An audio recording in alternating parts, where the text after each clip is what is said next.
in a world where hope really doesn't play a part. This day, Easter Sunday, is a day of new hope. It's the dawn of a new day.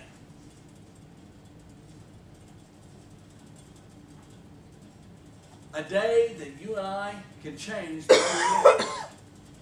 We can change that life that we have to bondage, to sin and death, and to do as Jesus intended us to do. To ask Him to be in control of our lives so that we can live life to the fullest. I want that kind of life.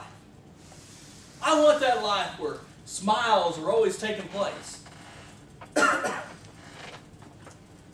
want that day to be today. The start, the dawn of a new day.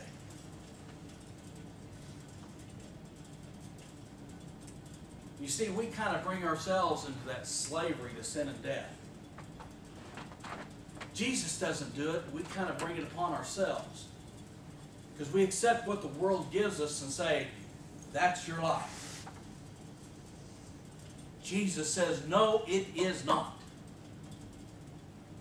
I died on a cross. I was resurrected so that you can have a life better than that. For you and for me. That's the hope that the Easter represents. We need to accept this day today as a day you say, yes, Lord, I'm going to do it your way, not mine. Because my way gets in this nowhere. It's all in your hands. I'm not going to worry. I'm going to control my anger.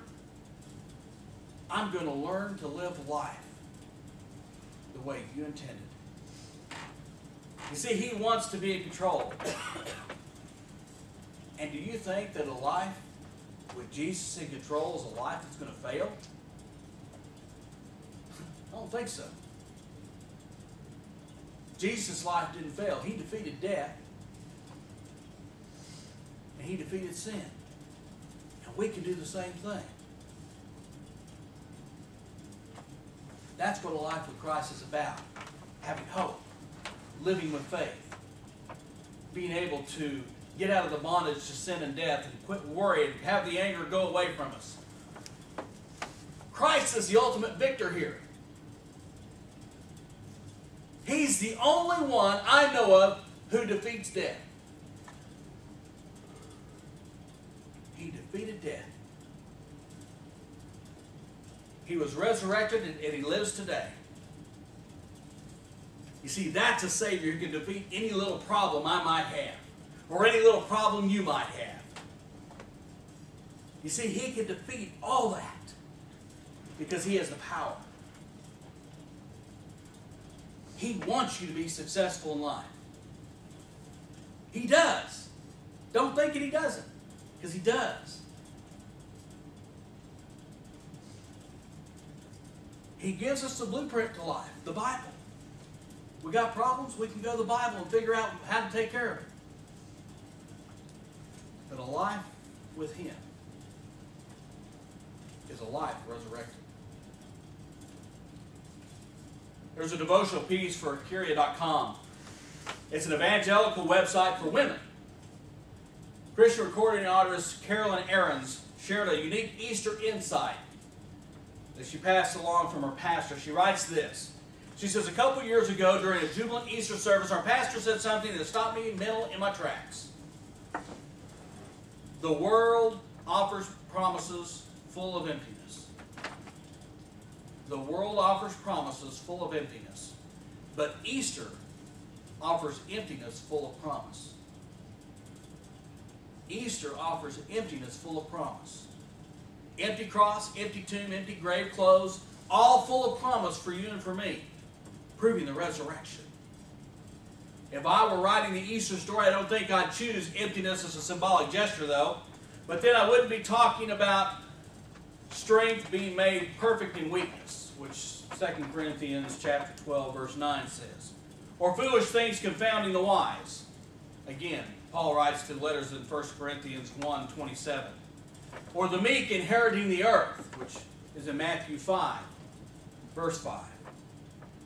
or the poor in the spirit, getting the kingdom of heaven, which is, again, Matthew chapter 5, verse 3.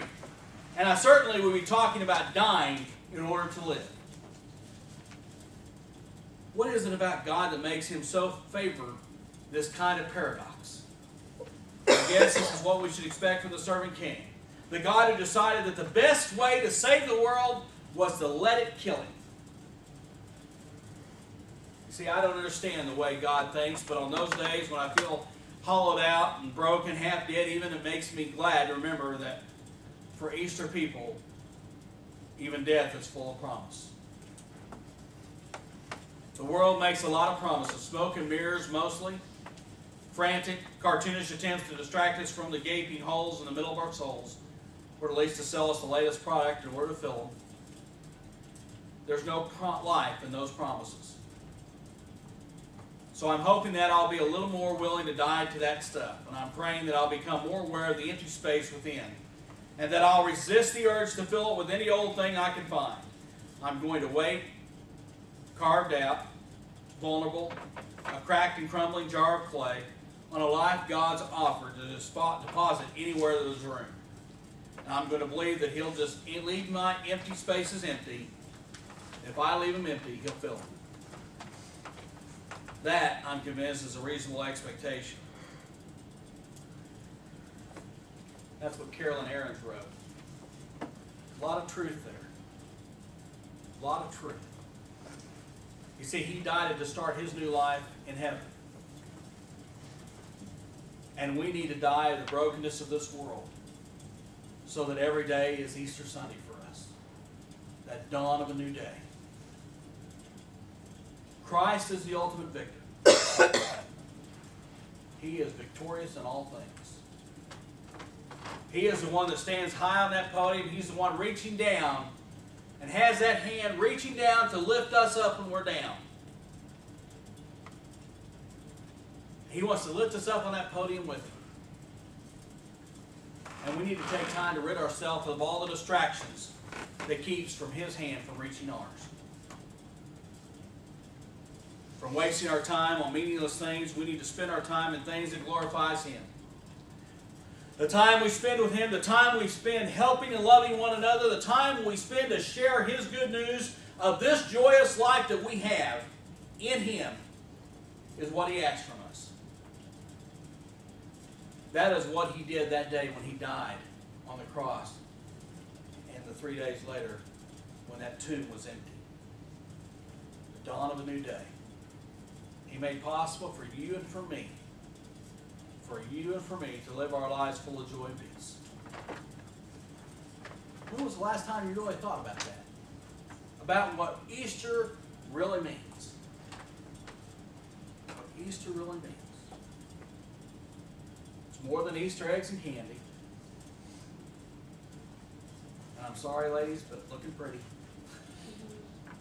But yes, I am wearing pink today, by the way. But it's about a life that's filled with joy and peace when we live life for him. That's what Easter's about.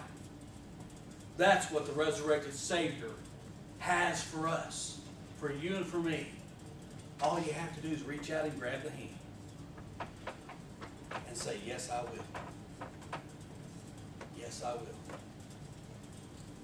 And your days will be filled with joy and peace.